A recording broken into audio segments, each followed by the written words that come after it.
سلام علیکم و رحمت الله و برکاته. اپا خواهر و برادران، امروز متاسفانه یکی از ستمهای جمهوری تاجیکستان که بگیم یکی از عالمهای بهترین دنیا، حضرت داملو از دنیا گذشتن. خداوند جاشون جنت کنه. به نهایت غمگینیم و از شما خواهش میکنیم که برایش دعا کنیم و برادرمون حضرت محمد عیسی مدعی حضرت شاگردی بهترین شان بود و زیاده سخن میکنم در بارشون. مرحبا حضرت. اعوذ بالله من الشیطان الرجیم. بسم الله الرحمن الرحیم.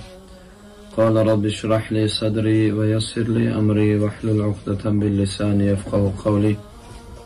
السلام علیکم و رحمت الله و برکاته.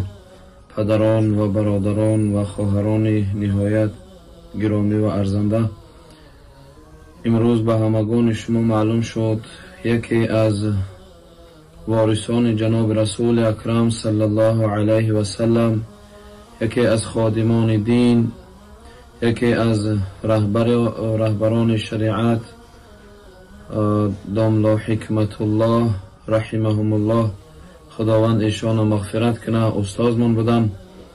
امروز دنیای فانی را پدرود گفتن، به عقبای باقی سفر کردن.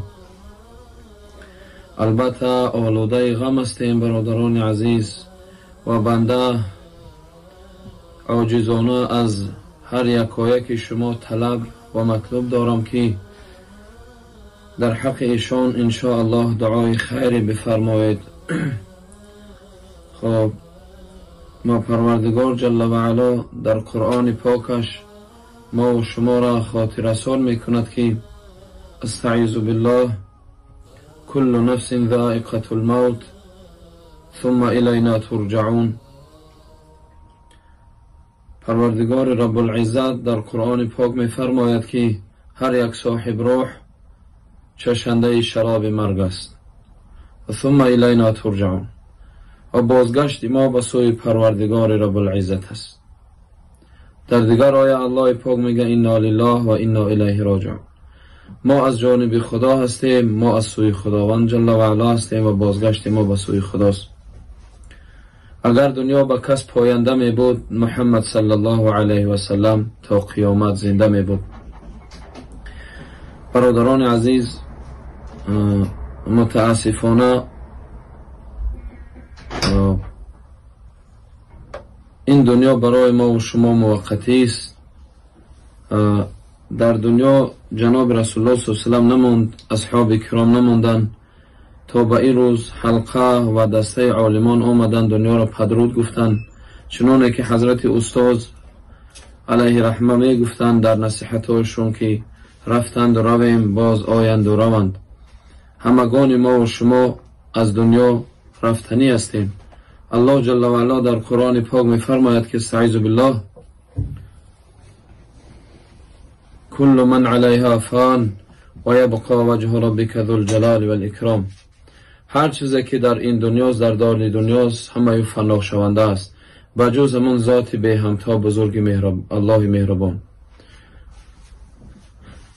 سخن را بسیار نمی کنیم، همدردی خودمون به اهل و به خاندان و به اقربان استاد علیه رحمه می رسانیم از تمام قلب، و خداوند ذوالجلال و الاکرام در برابر مصیبتش، در برابر آوردن مرگ به خانه استاد، خداوند صبر جمیل به فرزندان، به همسرانش، به یار و دوستان و رفیقان و شاگردان جگرسوزی خب جان فدا بدن به خاطر برای استاد. برای هر یک که اونا از پروردگار مهربان صبر جمیل خواهان هستیم.